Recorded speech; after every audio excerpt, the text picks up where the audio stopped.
soldiers of the French Foreign Legion pass in review in honor of the American forces. Guards in the traditional uniform of the Legionnaires.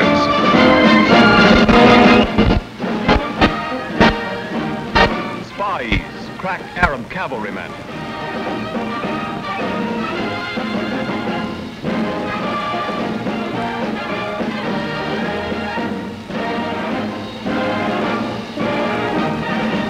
These scenes were photographed December 7th, 1942, at Sidi Bel Abbes and the Governor's Palace at Algiers.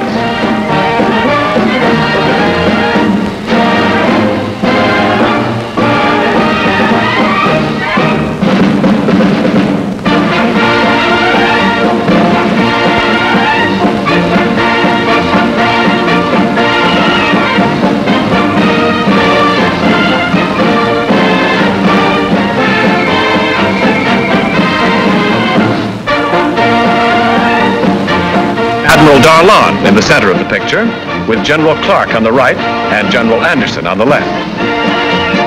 Mr. Robert Murphy, United States Minister to North Africa.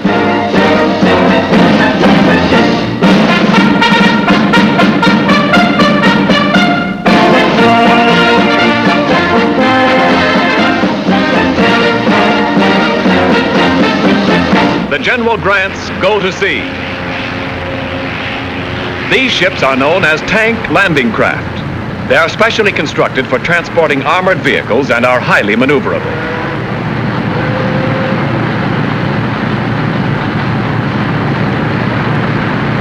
In the background, the city of Algiers looks down on the harbor. Because of its slight superstructure and lack of silhouette, the tank landing craft is less vulnerable as a target.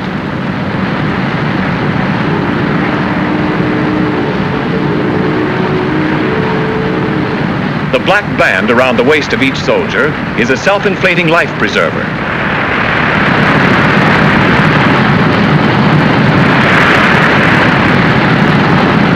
Needlework.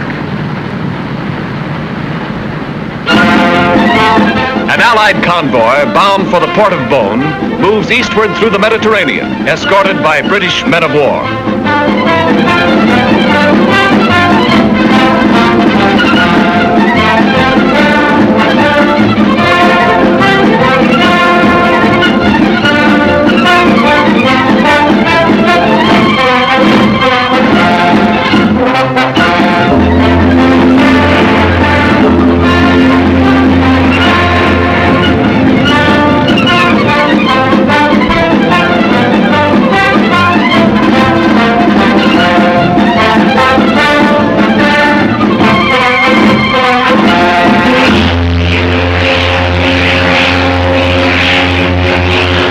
Now under the control of the Allied forces, is 212 miles from the city of Tunis. It is the seaport nearest enemy-held territory.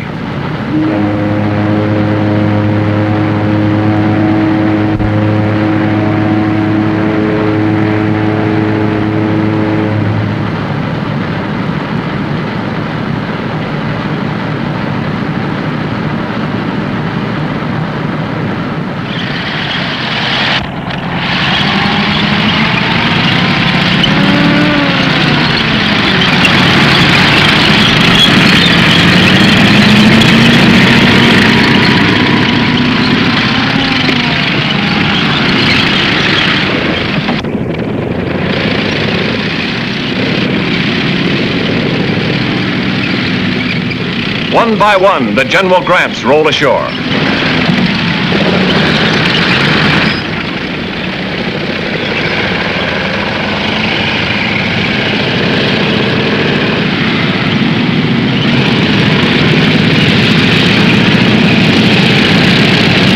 These mobile fortresses are armed with 37mm and 75mm guns, and with 30 caliber and 50 caliber machine guns.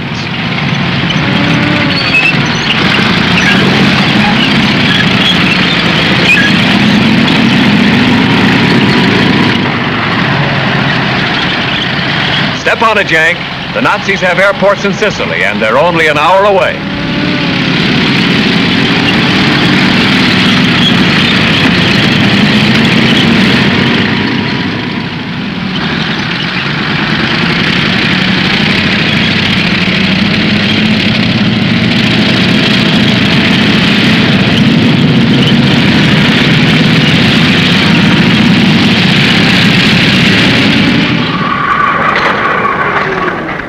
A British supply ship unloads its cargo of ammunition.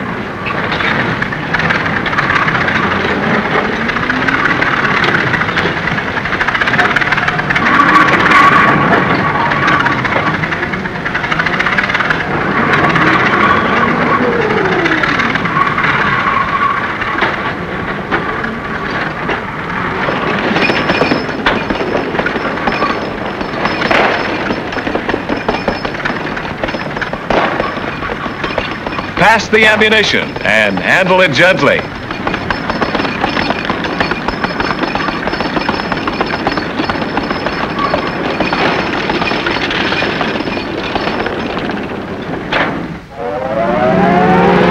They come in high. Our anti-aircraft goes into action. Every fifth one is a tracer bullet.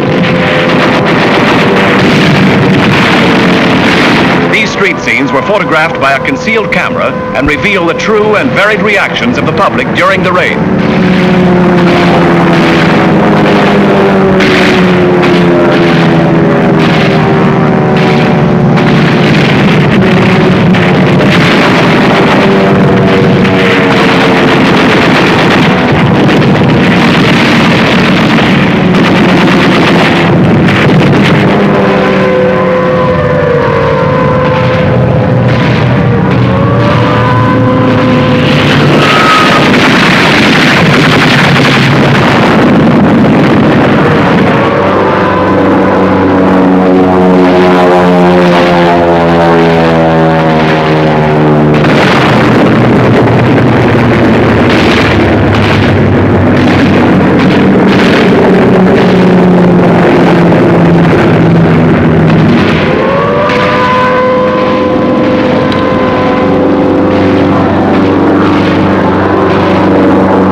Spitfire takes to the air. This is one of the Allied airfields in the vicinity of Beaune. American P-38s rise to the attack.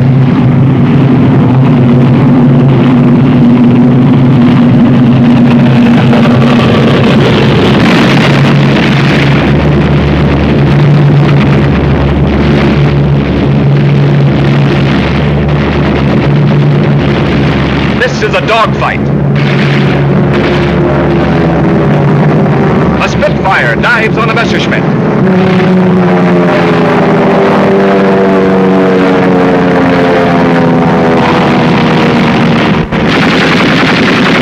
P-38s and Spitfires against Messerschmitts and Junkers.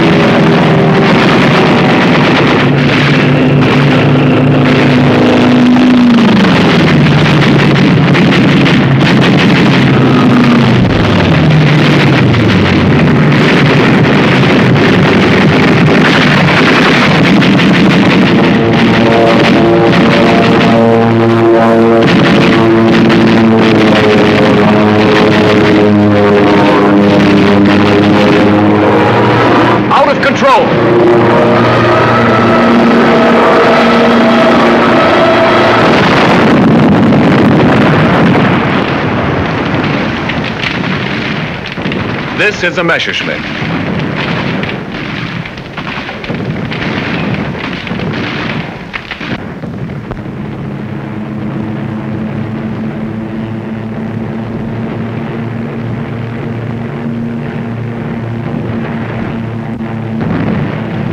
These are wrecked German planes.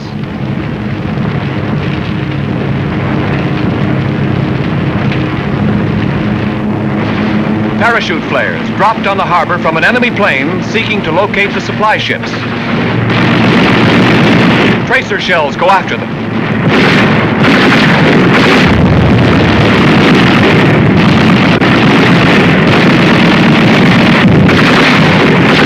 This was the Junkers 88.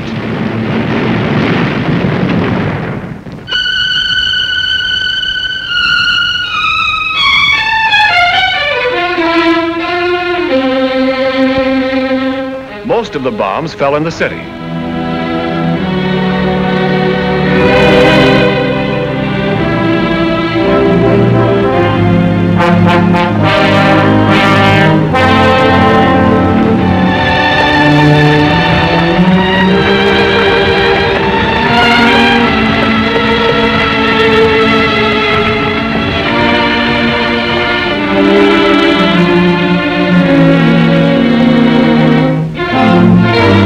V stands for victory everywhere.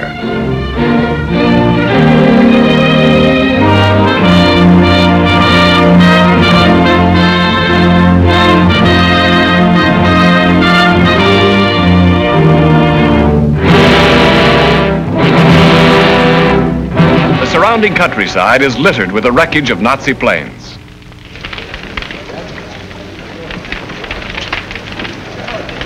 This is a Dornier.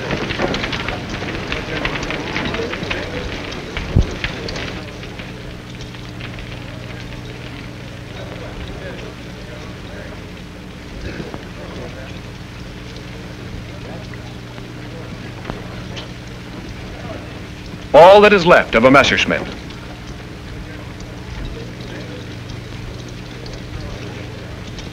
The crew of this one was captured.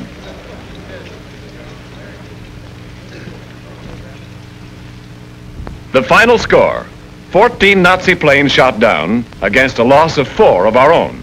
No important installations were hit, and our tank convoy suffered no casualties.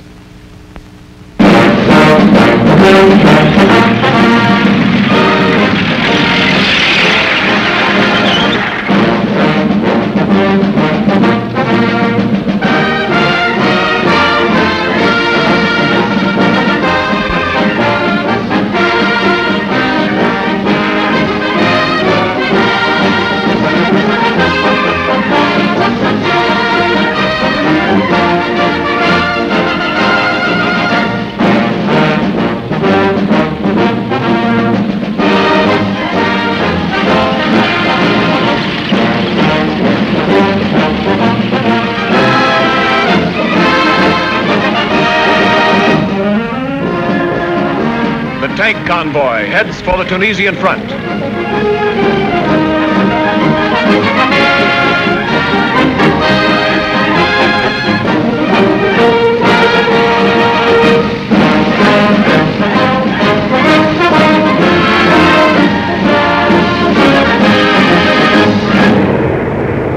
American transport planes loaded with supplies follow us as we advance.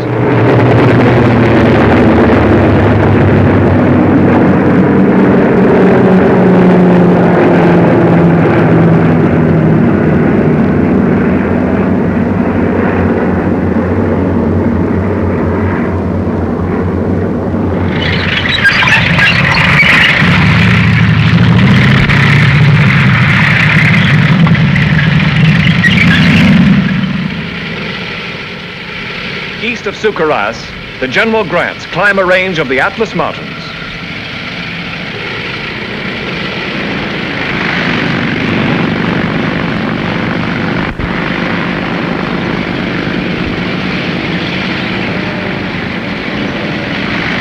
Dispatch riders speed ahead.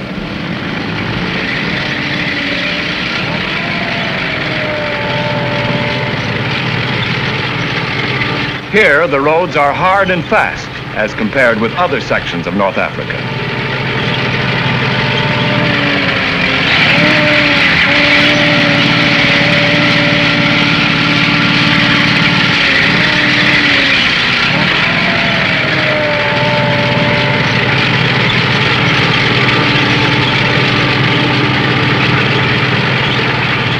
tanks keep 150 yards apart, thus presenting a difficult target for a surprise air attack.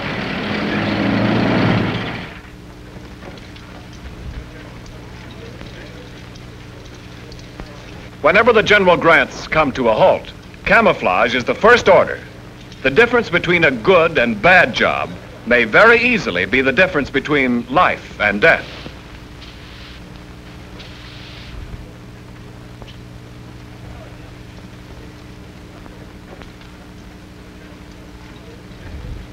Bedded down for the night.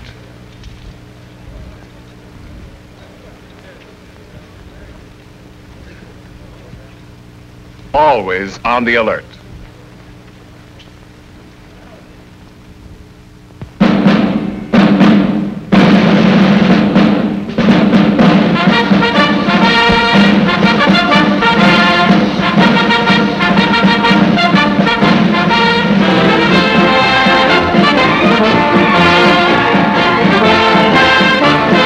This is what American paratroopers look like after jumping from a plane at dawn, landing deep in enemy territory, accomplishing their mission, and marching 30 miles overland in full pack under a hot African sun.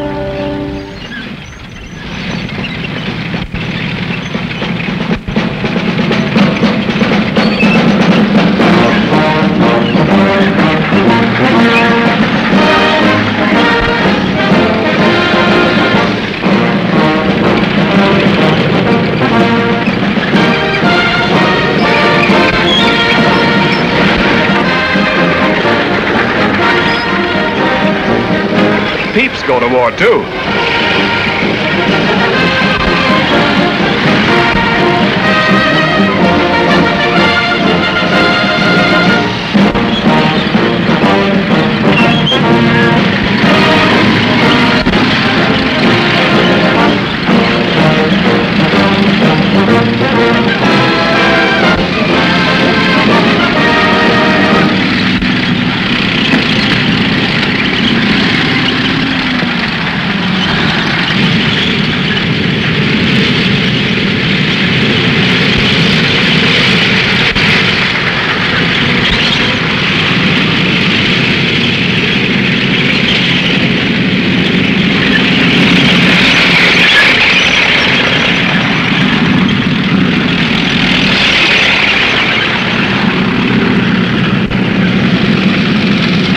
Keeping transportation arteries open is of primary importance. French soldiers guard all roads, bridges, and strategic points. P-38s circle overhead, providing an aerial umbrella for our convoy.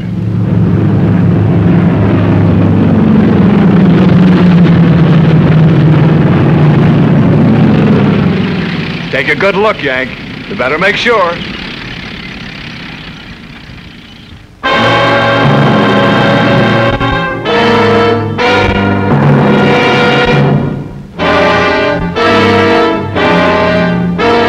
Result of a daylight attack. The Nazis not only bombed the train, but repeatedly machine gunned it from a low level.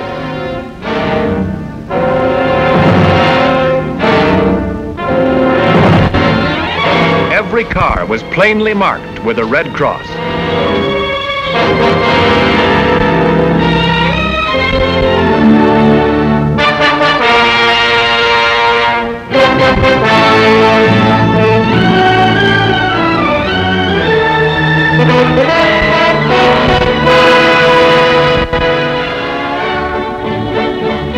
Buying chickens from the Arabs. The Arabs at all times were most helpful in their efforts to provide poultry and green vegetables.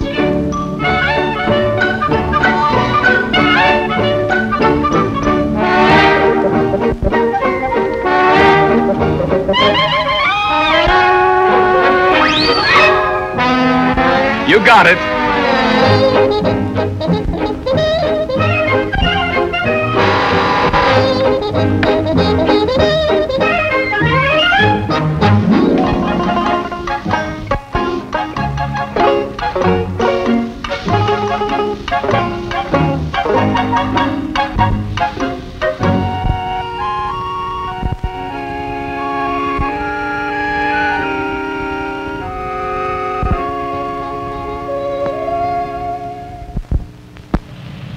The distances are marked in kilometers. 100 kilometers is roughly 62 miles.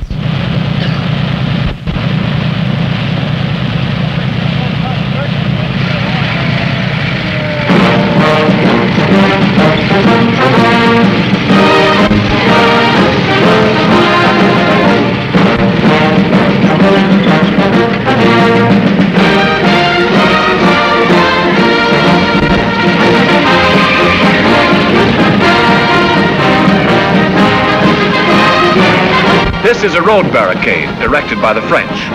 It will not stop a tank, but it will cause it to slow down and make a turn.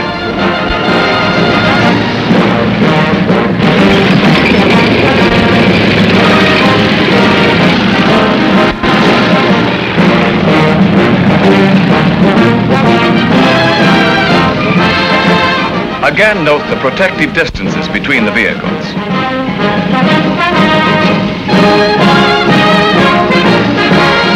The convoy leaves Algeria and crosses the Tunisian frontier.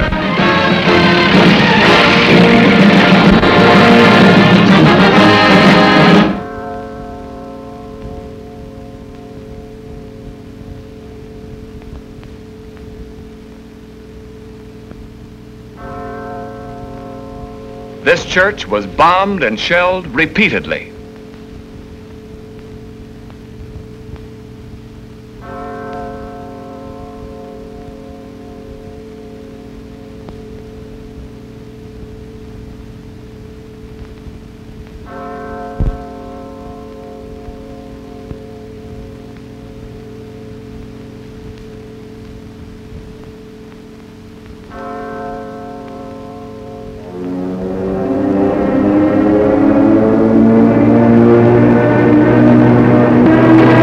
The attack starts when a lone Nazi plane dives out of the sky, comes in very low, and unloads its bombs.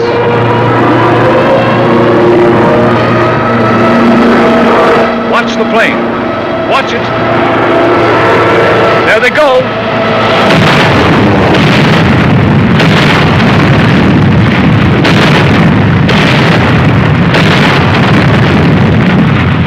A gasoline dump is hit. They come from all directions.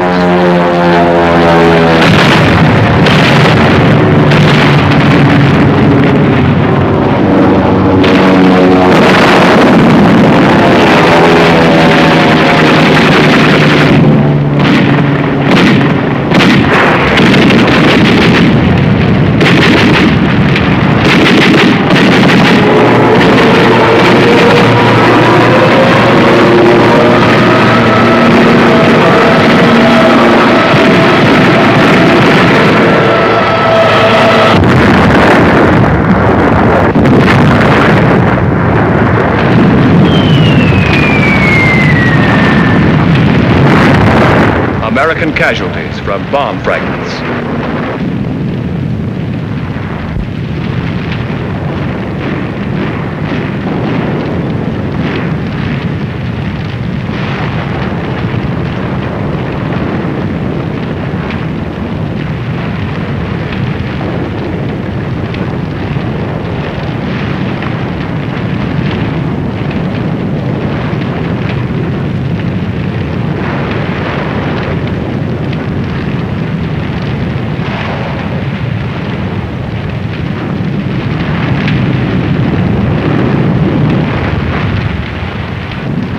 Wounded RAF pilots, victims of strafing.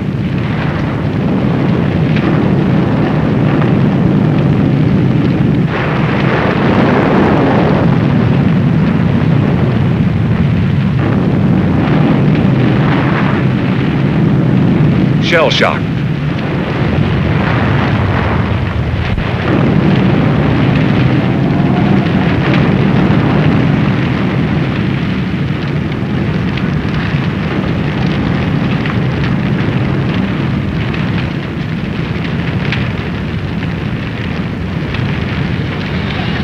an armored American ambulance.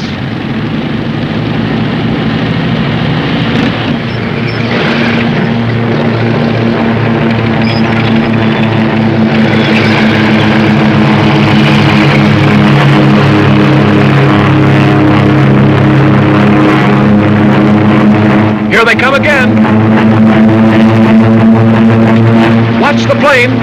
There go the bombs.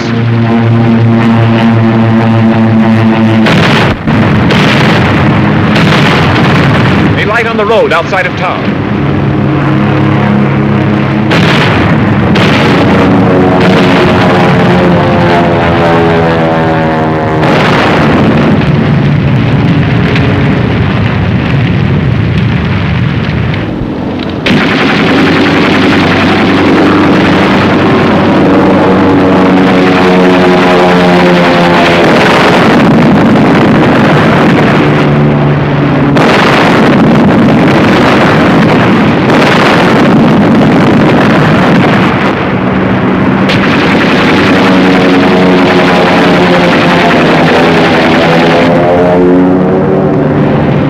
Lorry goes up in flames.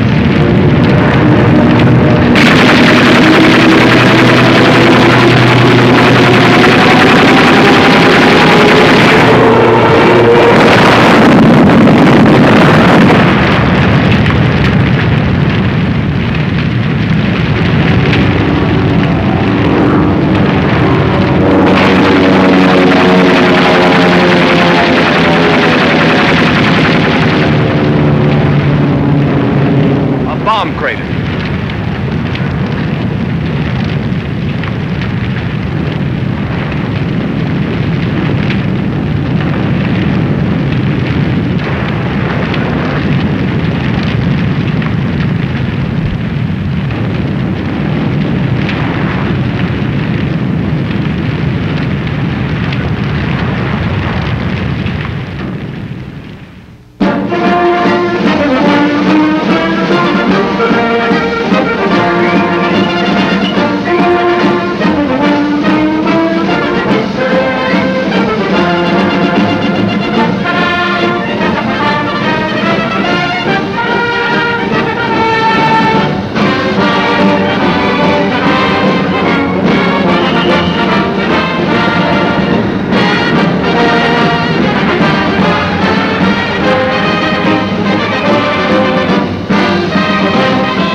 He salutes the Americans and welcomes them to North Africa. Maneuvers.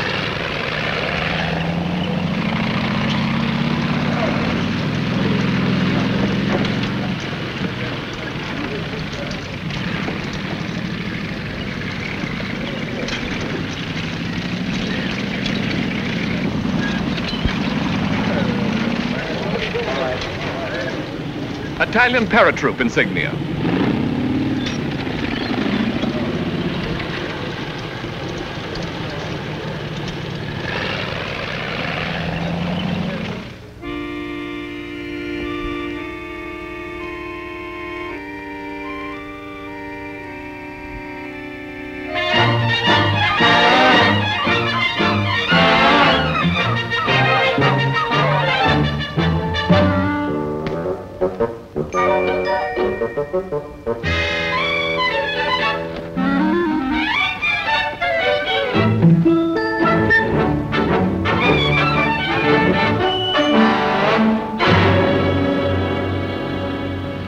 As our convoy nears enemy-held territory, each tank commander receives his allotment of detailed war maps.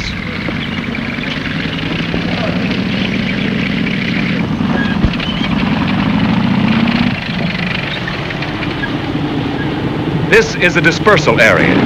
The tanks are spread out as far as the eye can see. Contour maps are vital in tank warfare where there are no fixed lines and the positions change from hour to hour.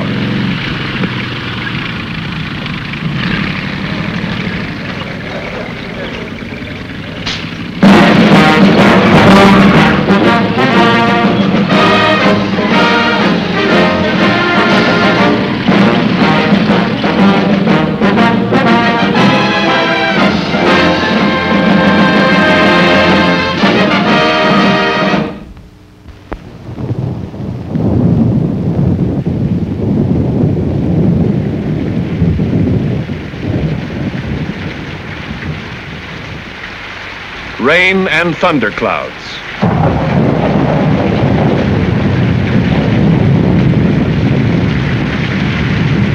Dispersed, awaiting a break in the weather and better visibility.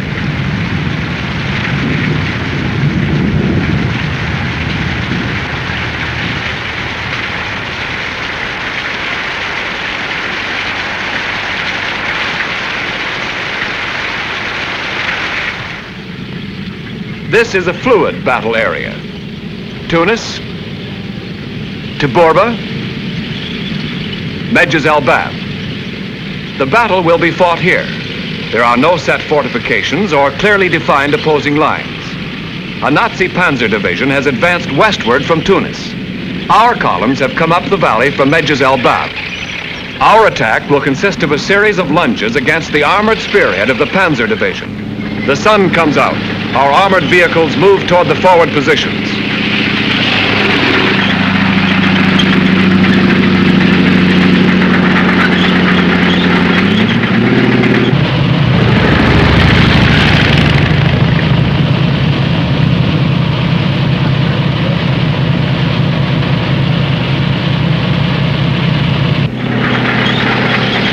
This is an American light tank used both for fighting and scouting.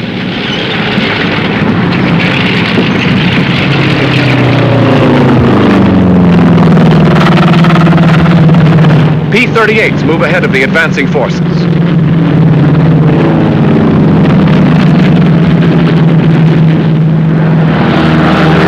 A Spitfire guards the road.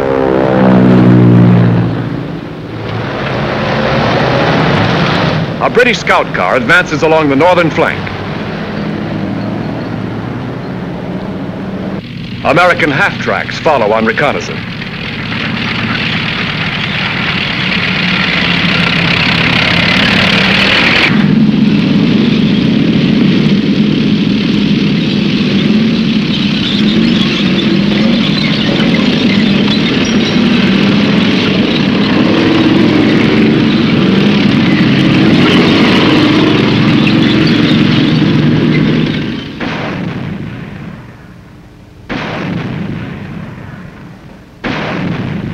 Enemy activity has been sighted over the hill to the left of the picture.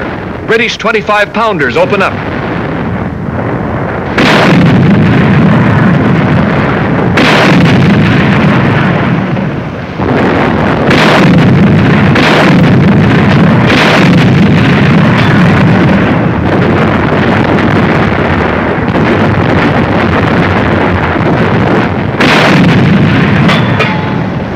The battery commander corrects the range.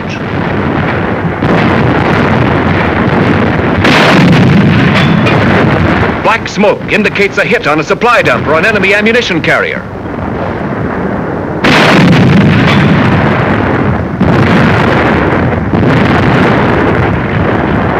The Yanks are ready. In this type of mobile warfare, there are no trenches, no large concentrations of infantry. The doughboys are spread out for miles behind every tree and shrub, ready to strike the enemy or repel infiltration.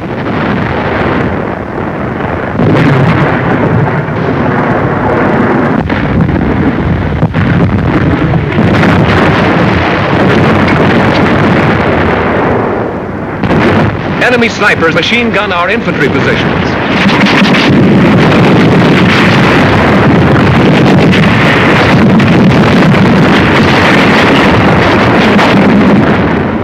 This is the actual battlefield. Germans on the left, Americans on the right.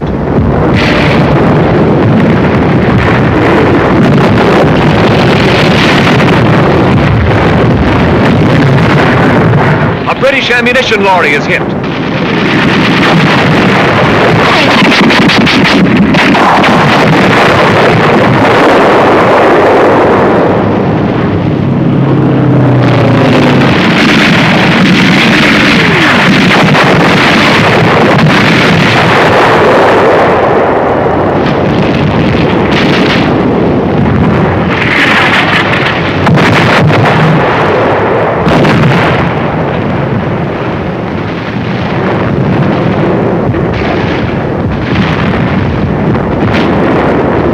These are German Mark IV tanks.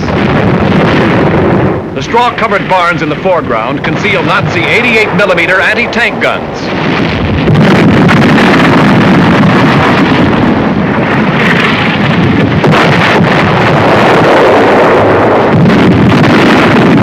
These scenes were photographed from a hill overlooking the battlefield.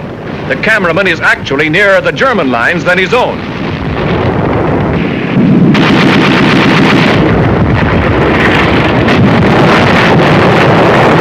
Note the red identification marks on the rear of the German tanks. This is to avoid attack from their own aircraft.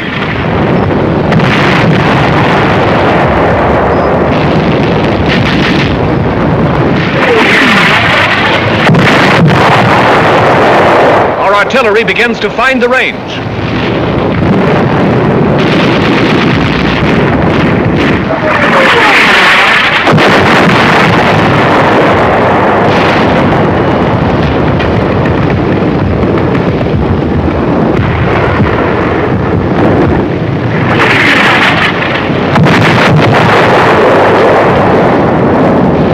Watch the tank in the center of the picture. Blast on the left of the screen has struck the center tank. It spins around, disabled. There are 10 German tanks in this spearhead, 5 on the field, and 5 concealed under the brow of the hill in foreground. The tank in the background has stalled. Its crew is still using the machine guns. There it goes.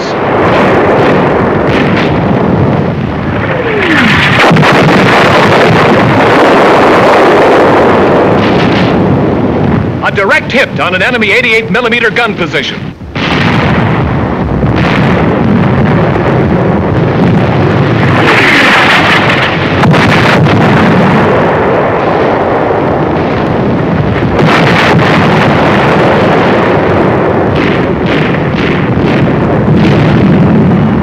Black smoke indicates the end.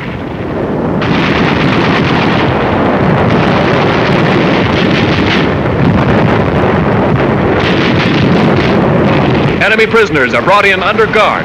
Note the 2 guards following in the rear.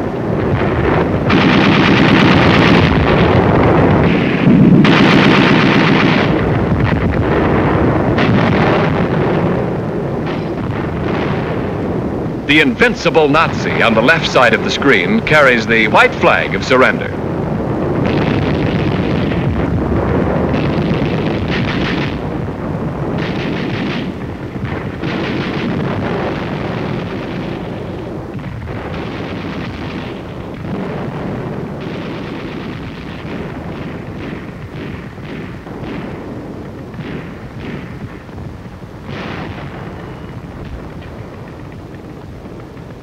These prisoners are veteran members of the AFRIKA Corps.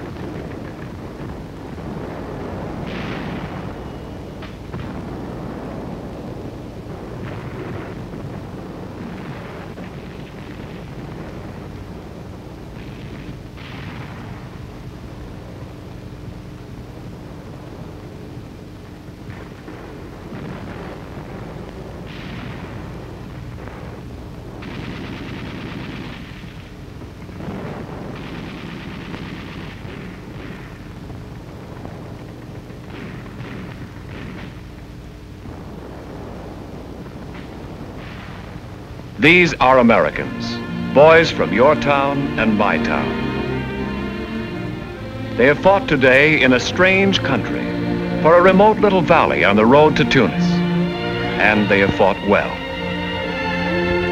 This is an important victory, not because of its strategic value, not because of its military importance, but for an altogether different reason. This morning, when the battle began, this valley was a conquered valley in the hands of the enemy.